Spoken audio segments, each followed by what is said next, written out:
Hi guys, welcome to Anushala by Anushri. This is the last lecture for class 9, chapter number 3, Drainage of Geography, obviously. And in this lecture we are going to conclude the chapter जिसमें हम अभी lakes के बारे में पढ़ने वाले हैं. ठीक है, लेक्स का फॉर्मेशन कैसे हो रहा है, कितने टाइप्स की लेक्स हैं, ये पढ़ने वाले. Then the role of economy, role of river in the economy and river pollution, और फिर हम इस चैप्टर को ख़त्म करेंगे. चलो सबसे पहले देखेंगे लेक क्या होती है. सी, लेक का मतलब पानी किसी एक जगह पर है, लेकिन आप ये नहीं कह सकते कि वो एक रनिंग वाटर है.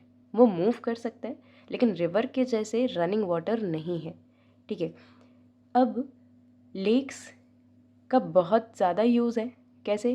किसी पर्टिकुलर एरिया में वाटर सप्लाई कर रही है ना, टूरिस्ट स्पॉट बना रही हैं, स्विमिंग, वाटर गेम्स, बोटिंग, ये सारी चीज़ों के काम आ रही हैं. जैसे हम देखते हैं कि बहुत सारे ऐसे हिल स्टेशंस हैं, बहुत सारे ऐसे एरियाज़ हैं जो टूरिस्ट स्पॉट्स बने हैं सिर्फ और सिर्फ लेक्स के कारण. जैसे आप श्रीनगर, नैनीताल, बहुत सारी लेक्स आपको यहाँ पर देखने मिलेंगी, और टूरिज़्म का स्कोप बहुत ज़्यादा इंक्रीज़ हो जाता है लेक्स की मदद से. ठीक है, तो देखते हैं कि लेक्स क्या है. India has many lakes that differ from each other in size and other characteristics. Most lakes are permanent. Some contain water only during the rainy season, like the lakes in the basins of inland drainage of semi-arid regions. देखो, कुछ lakes permanent है जिसमें साल भर पानी रहेगा, कुछ lakes हैं जिसमें सिर्फ और सिर्फ रेनी सीजन में पानी रहेगा. और ऐसी जो लेक्स हैं ये कहाँ मिलेंगी आपको? सेमी एरिड रीजन्स, मतलब कि जहाँ पर वाटर काफ़ी कम मात्रा में अवेलेबल है. ठीक है, जैसे आप ड्राई रीजन्स, आप राजस्थान की बात कर सकते हैं, वहाँ पर कुछ लेक्स ऐसी होंगी जो सिर्फ और सिर्फ रेनी सीजन्स में इमर्ज होंगी और उसके बाद वो सूख जाएंगी. ठीक है. There are some lakes which are the result of the action of glaciers and ice sheets, while others have been formed by wind, river action and human activities. Lakes जो हैं उनके बनने के बहुत सारे कारण हैं. ठीक है, हो सकता है कि वो ग्लेशियर्स के कारण बनी हो. ठीक है, हो सकता है कि वो विंड के कारण बनी हो, है ना, या रिवर एक्शन की मदद से बनी हो. अब रिवर एक्शन की मदद से हमने देखा था कैसे बनेंगी, ऑक्सबो लेक. ठीक है, विंड एक्शन से कैसे बनेगी? विंड एरोजन जब किसी जगह पर हो रहा है और सरफेस में वैली लाइक स्ट्रक्चर बना देगा, ठीक है, तब वहाँ पे अगर पानी भरता है तो भी वो क्या कहलाएगा? आपका लेक. ठीक है. अगर कुछ नेचुरल कैलेमिटीज़ जैसे कि मीटियोर्स हैं, है ना, इस टाइप की चीज़ें अगर अर्थ पर गिरती हैं कहीं पर, तो वो एक वैली फॉर्म कर देती है ना, एक लेक का स्ट्रक्चर फॉर्म कर देती है. और जब उसमें पानी गिरता है, पानी भर जाता है, बारिश होती है, ठीक है, तो वो लेक बन जाती है. A meandering river across a floodplain forms cutoffs that later develop into oxbow lakes. Spits and bars form lagoons in the coastal area. Example, the Chilika Lake, the Pulicat Lake and the Koleru lakes. ठीक है, चलो सबसे पहले एक बार हम देख लेंगे oxbow lake. Here oxbow lake, ये है वाला स्ट्रक्चर है. ये क्यों बन रहा है? ये जो मिएंडर्स हैं ये जैसे प्लेन एरिया में फ़्लो हो रहे हैं. ठीक है, अब ये फ़्लो हो रहे हैं और क्योंकि रिवर की स्पीड कम है तो डिपोजिशन ज़्यादा होगा. यहाँ से अगर ज़्यादा डिपोजिशन हो गया है तो ज़्यादा डिपोजिशन के कारण रिवर जो है उसको अपना जो डायरेक्शन है, जो फ़्लो होने का डायरेक्शन है, उसको चेंज करना पड़ेगा. ठीक है, रिवर पहले एक्चुअली ऐसी ही बह रही थी, ठीक है, लेकिन ये दो एरियाज़ में बहुत ज़्यादा डिपोजिशन हुआ और यहाँ से ये कट ऑफ हो गए. ठीक है, यहाँ से जो अंदर का पानी है, रिवर का पार्ट था, ये कट ऑफ हो गया. ठीक है, और रिवर ने दूसरा डायरेक्शन ढूंढ लिया बहने के लिए. तो ये जो स्ट्रक्चर इस तरीके से बन गया है, इस शेप में बन गया है, इसको आप कहते हैं ऑक्सबो लेक. ठीक है, ये क्यों बना है? ये रिवर की डिपोजिशनल एक्टिविटी के कारण बनी है. ठीक है, देन इसके बाद हमको कुछ लगून्स भी देखने के लिए मिलती हैं. यहाँ पर देखिए, जैसे चिलिका लेक, कोलेरू लेक, ठीक है, और लास्ट में यहाँ पर पुलिकट लेक. ये आपके कोस्टल एरियाज़ में बनती हैं जिनको आप लगून्स कहते हैं. क्यों बनती हैं? स्पिट्स और बार्स के कारण. स्पिट्स और बार्स क्या हैं? स्पिट्स और बार्स एक तरीके का स्ट्रक्चर फॉर्म होता है जो यहाँ से, ये देखो महानदी रिवर है, इसका डेल्टा बन रहा है. ठीक है, ये जो महानदी रिवर का डेल्टा होगा ये बहुत सारे डिपोजिशंस यहाँ पर करेगा और इन्हीं डिपोजिशंस के कारण अगर किसी पर्टिकुलर एरिया में पानी भर जाता है, ठीक है, तो वो बन जाती है लगून लेक. हमारे पास 3 एग्जाम्पल है लगून लेक के, Chilika, Kolleru and Pulicat lake, right. Chilika lake is one of the most famous lake. कहाँ पर बनेगी? उड़ीसा के कोस्ट पर, ठीक है। दिस इज दी उड़ीसा, जहाँ पर महानदी रिवर फ्लो हो रही है। देन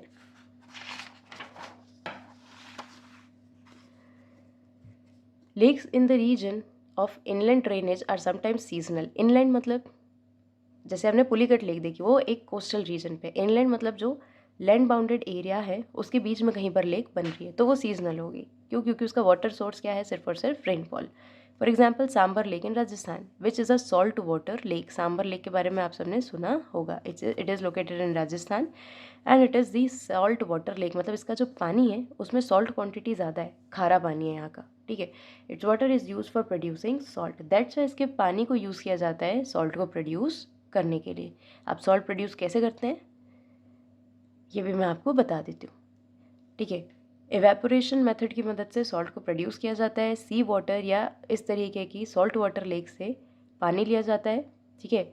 उनको ग्राउंड पर ही सेपरेट एरियाज़ में रखा जाता है, ठीक है, ताकि जब सनरेज उन पर पड़ेंगी तो उनसे एवेपोरेशन होगा, और एवेपोरेशन होगा तो वाटर जो है, वाटर ड्रॉपलेट जो है वो एवेपोरेट हो जाएंगी और जो सॉल्ट कंटेंट है वो वहीं पर बच जाएगा, ठीक है।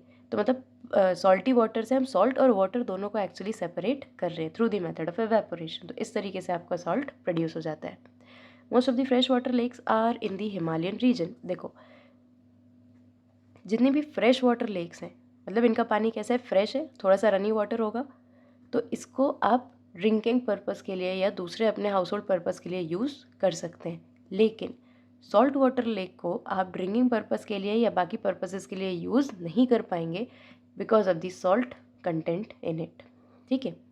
They are of the glacier origin, in other words they formed when glaciers dug out of a basin. Fresh water lakes कब बनेंगी? जब ग्लेशियर्स पिघलेंगे, ठीक है, और वहाँ पर एक लेक लाइक स्ट्रक्चर फॉर्म होगा which was later filled with the snow melt. The Vuller Lake in Jammu and Kashmir, in contrast, is the result of tectonic activity. देखो हिमालयन रीजन में जो लेक्स मिलेंगी उनमें से बहुत सारी होंगी फ्रेश वाटर लेक्स जो कि ग्लेशियर्स के कारण बनी है। फिर कुछ ऐसे लेक्स होंगे जो टेक्टोनिक एक्टिविटी के कारण होंगे। टेक्टोनिक एक्टिविटी मतलब अर्थक्वेक लाइक सिचुएशन वहाँ पर आई होगी, जिसकी वजह से प्लेट्स में मूवमेंट होने के कारण वहाँ पर थोड़ा सा वैली लाइक स्ट्रक्चर बनेगा जो बाकी एरिया से निचला होगा, और वहाँ पर जब पानी भरेगा तो वो बन जाएगी आपकी टेक्टोनिक एक्टिविटी से ओरिजिनेट होने वाली lake. It is the largest fresh water lake in India. Wular lake जो है वो इंडिया की सबसे बड़ी फ्रेश वाटर लेक है। कहाँ पर है? Jammu and Kashmir. The Dal lake, Bhimtal, Nainital, Loktak and Barapani are some of the other important fresh water lakes, ठीक है।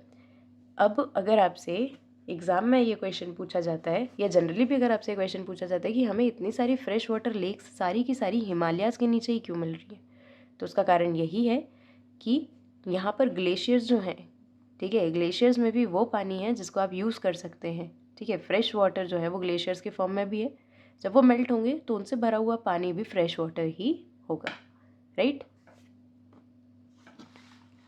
Then apart from natural lakes, the damming of rivers for the generation of hydel power has also led to the formation of lakes such as Guru Gobind Sagar या Bhakra Nangal project. Lakes या तो natural होंगी या तो artificial होंगी। अभी जो हमने ऑक्सबो लेक पढ़ी या अभी जो हमने fresh water salt water lake पढ़ी, ये सारी की सारी नेचुरल लेक्स हैं, है ना। नेचर ने ही खुद बनाई है, इरोशन से, डिपोजिशन से या जैसे भी, ठीक है। लेकिन कुछ होती हैं आपकी artificial lake, right. There are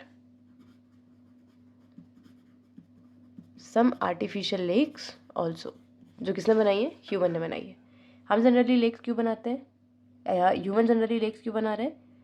ताकि पानी को स्टोर किया जा सके for the purpose of hydro electricity generation, ठीक है। पानी से जो हम इलेक्ट्रिसिटी बना रहे हैं डैम्स की मदद से, तो उसके लिए भी हमको आर्टिफिशियल लेक्स क्रिएट करनी पड़ेंगी, जिसका एग्जाम्पल है गुरु गोबिंद सागर प्रोजेक्ट, या फिर आप इसको ये भी कह सकते हैं Bhakra Nangal project. Lakes are of great value to the human being. A lake helps to regulate the flow of a river. During heavy rains, it prevents flooding, and during the dry season, it helps to maintain an even flow of water. Lakes human के लिए क्यों important है? क्योंकि जब flood वाला reason आता है ना, मतलब फ्लडिंग सीज़न होता है जो हैवी रेनफॉल के कारण होता है, तो उसमें क्या होता है, रिवर जितना पानी कंटेन कर सकती है उतना करती है, बाकी उसके बाद बाढ़ आती है ना, फ्लड होता है। लेक्स अगर है तो वो भी क्या करेंगी, जितना भी रेनफॉल हो रही है उसको डिवाइड कर लेंगी रिवर के साथ, ठीक है, और बहुत सारा पानी किस में आएगा, लेक्स में आएगा, तो फ्लड्स बच रहे हैं, ठीक है। और ड्राई सीजन में लोगों के पास कम से कम पानी तो मिल जाएगा लेक्स में, है ना, अगर रिवर्स नहीं भी हैं आसपास तो लेक्स में पानी अवेलेबल होगा। Lakes can also be use to develop for developing hydel power. Hydel power simply means the generation of electricity from the water. They moderate the climate of the surrounding. अगर किसी जगह पर पानी है तो उसके आसपास का एरिया थोड़ा सा मॉडरेट होगा, मतलब कि थोड़ा सा टेम्परेचर वहाँ का मेंटेन होगा, ठीक है, बहुत ज़्यादा गर्मी नहीं लगेगी आपको with the presence of water. Maintain the aquatic ecosystem. Aquatic ecosystem मतलब पानी में रहने वाले जो जानवर हैं और जो प्लांट्स हैं, ठीक है, उनके इकोसिस्टम को भी मेंटेन करके रखते हैं आपके lakes. Then enhance natural beauty, ये तो ऑब्वियस है। Have develop tourism and provide recreation. Tourism को भी बढ़ाता है और साथ में नेचुरल ब्यूटी को बहुत ज़्यादा एनहेंस कर रहा है, ठीक है। So this was all about lakes. अब चलते हैं role of rivers in the economy. Rivers हमारी इकोनॉमी के लिए ज़रूरी क्यों है?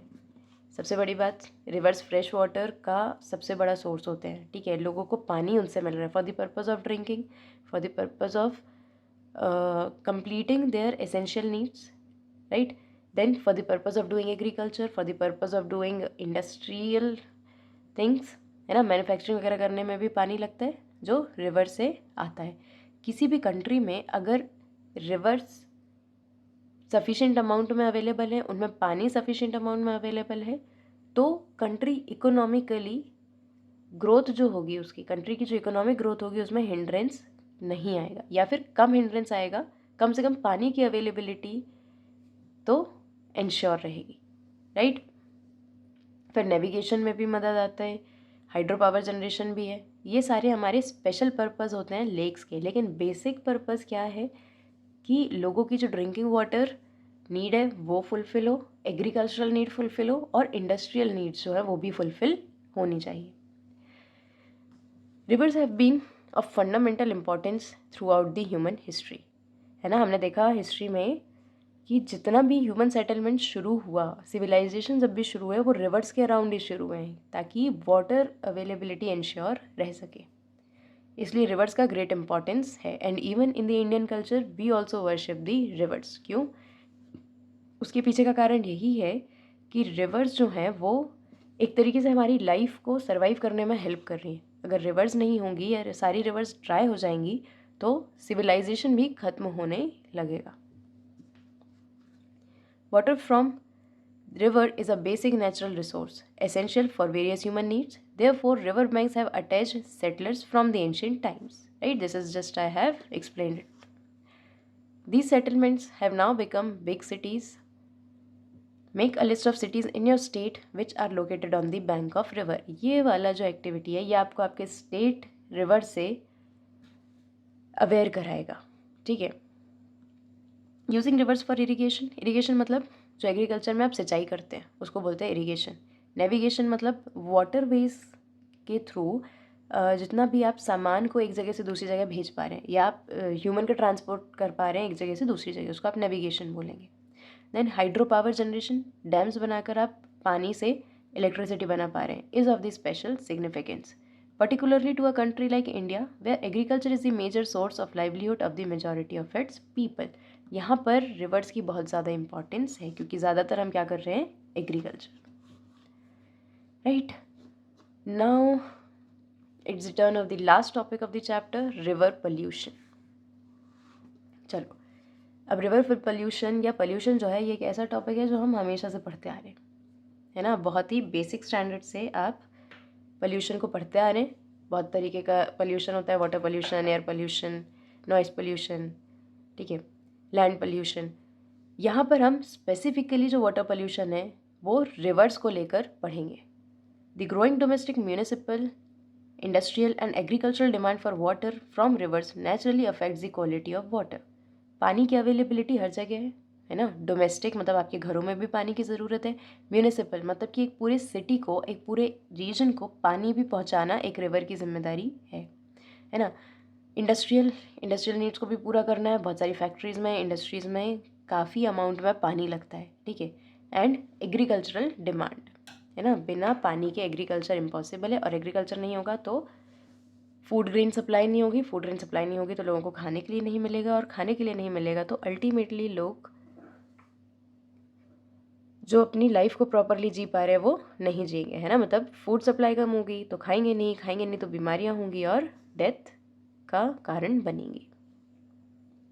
ये सारे यूजेस, क्योंकि पॉपुलेशन बढ़ रही है, पॉपुलेशन के साथ डेवलपमेंट हो रहा है, और डेवलपमेंटल रीजंस के कारण बहुत सारे तरीक़ों से हम पानी की क्वालिटी जो है उसको ख़राब कर रहे हैं। As a result more and more water is being drained out of the rivers reducing their volume. ज़्यादा से ज़्यादा पानी का यूज़ कर रहे हैं तो ऑब्वियसली रिवर्स में पानी की कमी हो रही है ना, वॉल्यूम कम हो रही है। On the other end, a heavy load of untreated sewage and industrial effluents are emptied into the rivers. पहले तो हम उनकी वॉल्यूम को कम कर रहे हैं क्योंकि वाटर यूसेज ज़्यादा है, पॉपुलेशन ज़्यादा है, और साथ में डेवलपमेंटल वर्क्स भी बहुत हैं। उसके बाद हम उस रिवर में ट्रीट करके या प्रॉपरली किसी भी हार्मफुल वेस्ट को ट्रीट नहीं कर रहे हैं, और ऐसे ही उसको रिवर में ड्रेन कर रहे हैं, है ना। और जो अनट्रीटेड सीवेज है, जो हाउस होल्ड सीवेज है, या जो पूरी एक सिटी से कनेक्ट होकर जाएगा आपकी रिवर में, वो क्या कर रहे हैं, रिवर को पल्यूट कर रहा है। उसमें जो वाटर कंटेंट बाकी है उसकी क्वालिटी को तो डिग्रेड करता ही है, साथ में जो एक्वेटिक लाइफ है, जो एक्वेटिव इकोसिस्टम है, उनको भी बहुत ज़्यादा हिंडर करता है। क्यों? क्योंकि पानी में रहने वाले जो फ्लोरा और फौना है ना, उनमें जब ऐसे हार्मफुल केमिकल्स और गैसेस उनके एनवायरनमेंट में इन्वॉल्व होंगे तो उनकी लाइफ में सर्वाइवल की कमी आ जाएगी। This affects not only the quality of water but also the self cleansing capacity of the river. River जो है वो अपने आप को खुद साफ करती है ना। आप देखेंगे कि लेक्स को साफ़ किया जा सकता है, रिजर्वायर्स को साफ़ किया जा सकता है ह्यूमन के द्वारा, लेकिन रिवर्स अपने आप को खुद साफ़ करती हैं। कैसे? क्योंकि वो फ्लो होती रहती हैं, है ना। और साथ में रिवर्स में खुद में कुछ ऐसे माइक्रो ऑर्गेनिजम्स होते हैं जो पानी को प्योरीफाई कर रहे हैं, लेकिन अगर हम उनमें बहुत ज़्यादा मात्रा में पॉल्यूटेंट्स डालेंगे, अनट्रीटेड वेस्ट डालेंगे, तो क्या होगा, रिवर की जो सेल्फ क्लेंजिंग कैपेसिटी है वो कम होती जाएगी। For example, given the adequate stream flow, the river Ganga is able to dilute and assimilate pollution loads within 20 km of large cities. But the increasing urbanization and industrialization do not allow it to happen, and the pollution level of many rivers has been rising. जैसे यहाँ पर river Ganga की बात की गई है, तो river Ganga की खुद की जो एबिलिटी है, सेल्फ क्लेंजिंग जो एबिलिटी है, वो क्या बताती है कि 20 किलोमीटर्स, किसी भी लार्ज सिटी से 20 किलोमीटर के अंदर वो सेल्फ क्लेंजिंग कर सकती है। लेकिन हम उसमें बहुत ज़्यादा अमाउंट में अनट्रीटेड सीवेज और पल्यूटेंट्स को डाल रहे हैं, ठीक है, जिसके कारण क्या हो रहा है कि सेल्फ क्लेंजिंग एबिलिटी कम हो रही है और उसका पानी काफ़ी हद तक पल्यूट हो रहा है। But the increasing urbanisation and industrialisation do not allow it to happen and the pollution level of many rivers has been rising. ठीक है, अर्बनाइजेशन मतलब कि जितना ज़्यादा हम डेवलपमेंट कर रहे हैं, जितना हम इंडस्ट्रीज़ को ग्रो कर रहे हैं, इसके कारण पोल्यूशन लेवल बहुत सारी रिवर्स में बढ़ रहा है। Concern over rising pollution in our rivers led to the launching of various action plans to clean rivers. Have you heard about such action plans? How does our health get affected by the polluted river water? Think about life of human beings without fresh water. Arrange a debate on the topic in the class. देखो, अब ये पूरा chapter पढ़ाने के बाद NCERT आपसे क्या पूछना चाह रही है कि आप ये बताइए, अगर आप रिवर को पल्यूट कर रहे हैं, है ना, अर्बनाइजेशन के कारण या इंडस्ट्रियलाइजेशन के कारण, तो क्या आप वो पल्यूटेड वाटर को कंज्यूम कर सकते हैं? क्या आपकी हेल्थ के लिए ये सही है कि आप रिवर्स में जो पल्यूशन कर रहे हैं या जो पल्यूटेड वाटर है आपकी रिवर से, वो आपकी बॉडी में जाएगा तो क्या आप हेल्दी रह पाएंगे? नहीं, है ना। कौन कौन से ऐसे एक्शन प्लान्स हैं, कौन कौन से ऐसे मेजर्स लिए गए हैं जो रिवर्स में पोल्यूशन को रोक रहे हैं, राइट? ये काम रिसर्च का है, ठीक है, आप इस पर रिसर्च जितना ज़्यादा करेंगे उतनी ज़्यादा चीज़ें आपको पता चलेंगी, और ये काम किसी और के बताने से अच्छा है कि आप खुद करें, because obviously you are having a lot of resources. आपके पास इंटरनेट है, आपके पास बुक्स हैं, अगर आप थोड़ा सा इसका पॉजिटिव यूज़ करेंगे और ये रिसर्च करेंगे तो आपका खुद का सेल्फ अवेयरनेस और नॉलेज दोनों इंक्रीज होगा। बाकी चैप्टर तो ख़त्म हो गया है, मैप्स हमने देख लिए हैं। बहुत ज़रूरी है कि यहाँ से जितना भी आपने पढ़ा है एनसीईआरटी से, आप उसको जल्दी से जल्दी एटलस में मार्क करें और रिपीटिशन करें उसी सेम मैप का, है ना। बार बार लोकेट करेंगे तो दिमाग में पिक्चर फिट हो जाएगी and visualisation will become easy for you, right. और अगर विजुअलाइजेशन ईजी हो जाएगा तो याद भी कम रखना पड़ेगा। Fine. So I hope chapter समझ आया होगा। ज्योग्राफी है, फैक्ट्स बहुत सारे थे, लेकिन हमने फैक्ट्स को एक तरफ रख के, मतलब फैक्ट्स को थोड़ी सी इंपॉर्टेंस कम करके हमने कंसेप्ट्स को समझने की कोशिश की है, राइट। और मैप्स कैसे याद रखना है ये भी मैंने आपको बताया। बार बार मैप देखिए, ठीक है। एनसीईआरटीज़ के मैप खुद से बनाइए, खुद से डायग्राम्स बनाकर, फ्लो चार्ट्स बनाकर याद करने की कोशिश करें।